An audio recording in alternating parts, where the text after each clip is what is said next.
오늘 우리가 함께 살펴볼 이야기는요, 아주 오래전 메소포타미아의 한 신화입니다. 창조, 파괴, 그리고 그 속에서 살아남으려는 필사적인 몸부림, 바로 아트라하시스 신화에 대한 이야기죠. 여러분, 신들도 파업을 할까요? 만약에 신들이 끝도 없는 노동에 시달린다면 말이에요. 좀 엉뚱한 상상 같죠? 그런데 놀랍게도 오늘 이야기할 이 메소포타미아 신화에서는 네, 합니다 라고 대답하거든요. 자, 이야기의 배경은요, 까마득한 옛날, 아직 인류가 태어나기도 전이에요. 그때는 세상의 모든 허드렛 일, 힘든 일은 전부 하급신들이 도맡아 했어요. 땅 파고, 운하 만들고, 정말 끝이 없는 노동의 연속이었던 거죠. 근데 그 시간이 얼마나 길었냐면요, 자그마치 3,600년이에요. 30년도 아니고 3,600년. 이끼리라고 불렸던 이 하급신들이 그 긴 시간 동안 강 파고 수로 만들고 이런 일만 계속한 거예요. 와, 진짜 상상만 해도 숨이 턱 먹히지 않으세요? 결국에는 이 신들의 인내심도 한계에 다다른 거죠.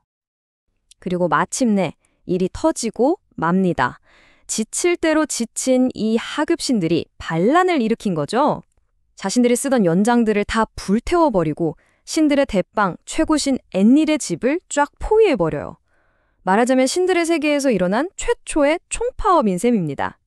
자, 하급신들이 다 파업해버렸어요. 이 엄청난 위기 앞에서 상급신들은 과연 어떤 해결책을 내놨을까요? 이게 또 아주 기가 막힌 아이디어였어요. 뭐였냐면 자신들의 일을 대신해줄 새로운 일꾼을 아예 만들어내자는 거였죠. 그렇게 해서 탄생한 존재가 바로 룰루, 우리가 아는 인간입니다. 자궁의 여신, 벨레틀리가 진흙으로 빚어서 만들었다고 하는데요. 이 새로운 존재의 목적은 딱 하나였어요. 신들의 고된 노동을 대신하는 것. 이게 바로 이 신화가 말하는 인류의 시작인 거죠. 자, 이걸로 신들의 노동 문제는 말끔히 해결된 것 같았죠? 하지만 아시잖아요. 이런 이야기는 항상 반전이 있죠. 이 해결책이 사실은 누구도 예상 못한 훨씬 더 큰 골칫거리를 만들어내고 맙니다.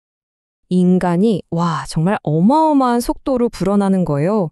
근데 문제는 뭐였냐면 바로 그들이 만들어내는 소음이었어요. 보통 다른 신화 보면 인간이 죄를 짓거나 오만해서 벌을 받잖아요. 근데 여기선 그게 아니에요. 그냥 너무 시끄러워서 신들이 잠을 못 자겠다는 거였어요. 정말 지극히 현실적인 문제죠. 바로 이 지점에서 최고신 엔릴이 폭발하고 맙니다. 저 인간들 소리 때문에 시끄러워서 잠을 잘 수가 없잖아. 그의 이 한마디가 곧 인류에게 닥쳐올 끔찍한 재앙의 시작을 알리는 신호탄이었죠. 이 소음 문제에 단단히 화가 난 엔릴은 인류를 조용히 시키기 위한 무서운 계획을 실행에 옮기기 시작합니다. 그 방법이 정말 점점 더 극단적으로 변해가요. 단계별로 아주 잔혹해져요. 첫 번째는 끔찍한 역병.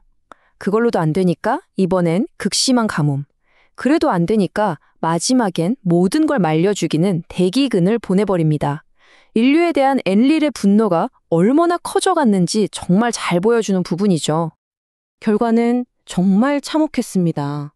6년 동안 이어진 기근 끝에 인간들은 너무나도 절박한 나머지 자신의 자식을 잡아먹기 시작했다고 신화는 기록하고 있어요.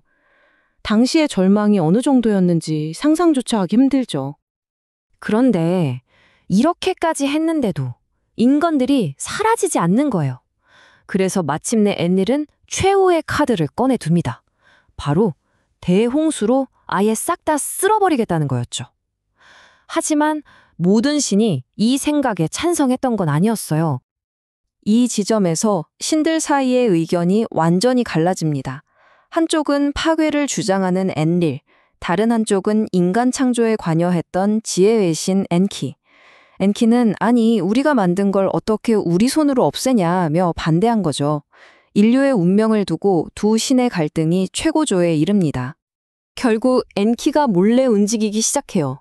아트라하시스라는 지혜로운 왕을 찾아가서 엔릴의 계획을 살짝 알려줍니다. 그리고 이렇게 속삭이죠. 당장 집을 허물고 배를 만들어라. 재산 같은 건 다 버리고 오직 생명만 구해라. 인류의 미래가 걸린 정말 은밀한 짓이었죠. 그리고 엔키의 경고는 현실이 됐습니다. 대홍수가 시작된 거예요.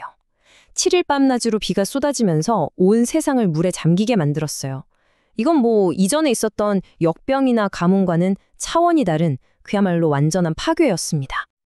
홍수가 그치고 잿더미가 된 세상에 덩그러니 살아남은 아트라하시스를 발견한 신들은 깜짝 놀랍니다. 그리고 깨달은 거죠. 아, 인간을 그냥 무작정 없애려고만 하는 게 답이 아니구나. 그래서 신들은 인류와 공존할 새로운 규칙, 새로운 질서를 만들기로 합의합니다. 신들이 내놓은 이 새로운 질서, 그 핵심이 뭔지 아세요? 놀랍게도 인구 조절이었어요. 인간이 계속 살아가게는 해주되 너무 시끄럽게 불어나지는 못하도록 제약을 건 거죠. 예를 들어 일부 여성은 아이를 낳지 못하게 하고 결혼하지 않는 여사제 같은 제도를 만들어서 출산을 제한하는 식으로요. 이게 바로 신과 인간 사이의 새로운 합의였던 셈입니다. 자, 여기까지 듣고 나니 뭔가 떠오르는 이야기 없으신가요? 신의 경고를 받고 커다란 방주를 만들어서 세상을 뒤덮는 대홍수에서 살아남는 한 남자. 맞아요. 성경에 나오는 노아의 방주 이야기랑 정말 놀랍도록 비슷하죠. 여기서 진짜 중요한 포인트는 이 아트라하시스 신화가 노아 이야기보다 무려 수백 년, 어쩌면 1000년 이상 먼저 기록된 이야기라는 점입니다. 결국 이 아트라하시스 신화는 그냥 흥미로운 옛날 이야기에서 그치는 게 아니라 우리 인간의 마음속을 들여다보는 거울 같아요. 우리가 감당할 수 없는 거대한 재앙에 대한 두려움, 그리고 그 절망 속에서도 어떻게든 살아남으려는 필사적인 희망. 이러한 고대의 홍수 신화들은 수천 년의 시간을 뛰어넘어서 인간이란 어떤 존재인가 하는 질문을 지금 우리에게도 던지고 있는 건 아닐까요?